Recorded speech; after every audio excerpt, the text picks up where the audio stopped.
ብዛዕባ ድኽመት ወይ delirium እስከ ነዛረብ እንታይ ምዃኑ ኣብ ሓደ ተሓልየሉ ሰብ እንታይ ክትከታተል ከም ዘለካ ክትርኢ delirium ወይ ድማ ድኽመት ዝበሃል ኣብ ሓደ ሰብ ብሃንደበት ክደናገር ከሎ እዩ።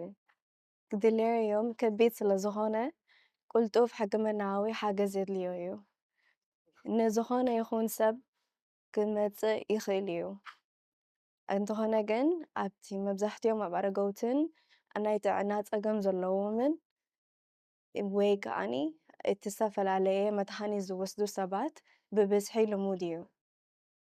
ድሕሪ መጥባሕቲን ወይ ከዓኒ ኣብ ሆስፒታል ንዝፀንሑሉ እዋን እውን ከጋጥም እውን ይኽእል እዩ።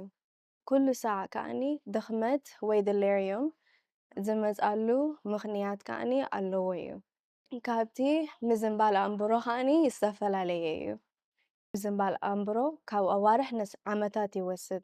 እቲ ክስተባህሎ ዝኽእል ጠባያት ከዓኒ እቲ ተፍቅሮ ሰብ እንተሃልይዎ እንታይ ከተድሊ ከም ዘለካ እቲ ሓንቲ ነገር ኣቃልቦ ናይ ምሃብ ፀገም እቲ ካልአይቲ ከዓኒ ናይ ሓደ ግዜ ተደናጊሮም ፀኒሖም ከዓኒ ብፅቡቅ ከዓኒ ይመስሉ ንዕረፍቲ ምስኣን ወይ ድማ ምኹራይ ኣሎ እቲ ካልእ ከዓኒ ዘይንቁሕ ምዃን ወይ ድማ ምብዛዝቃስ ተኣብዮም ዘይረአን ወይ ዘይስማዐን ነገራት ምርኣይን ምስማዕን እውን ኣለዎም።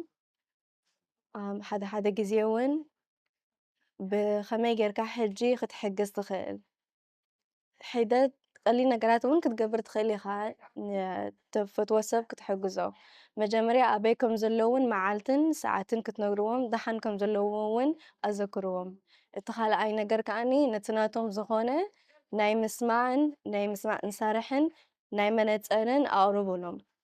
እቲ ሳልሳይ ነገር ከዓኒ ከም ናይ ስድራቤት ዝመስል ስእልታት እውን ኣርእይዎም ፍሉጥ ዝኾነ ነገራት እውን ተርእይዎም ብዛዕባ እቶም ዝፈልጥዎም ሰባትን ነቲ ቦታታትን እውን ክትዘከሮም እንተለዎም እውን ተዛረብዎም ብዛዕብኡ ዕላል እውን ክፈትውሎም ብደሓን ክንቀሳቐሱ እውን ሓግዝዎም እንተተኻእለ ከምቲ ናይ ኮፍ ምባል ወይ ከዓ ነቲ ናይ ምኻድ ሓግዝዎም ዝብላዕ ወይ ዝስተ እውን ኣቕርቡሎም እቲ ኣብ መጨረሻ ነገር ከዓኒ ጫውጫውታ ኣግዱል ነቲ ኣከባቢ ከዓኒ ህድእ ኣቢልኩም መታን ክድቅሱ ገለ እንተጋጢሙ ናብ ሕፁፅ ክፍሊ ሕክምና ውሰድዎም ኩዊንስ ወይ ካርልተን ሆስፒታል ንዓኻ ንፈተውትኻን ንምሕጋዝ ድሉው ምዃኑ ኣይትረስዕ።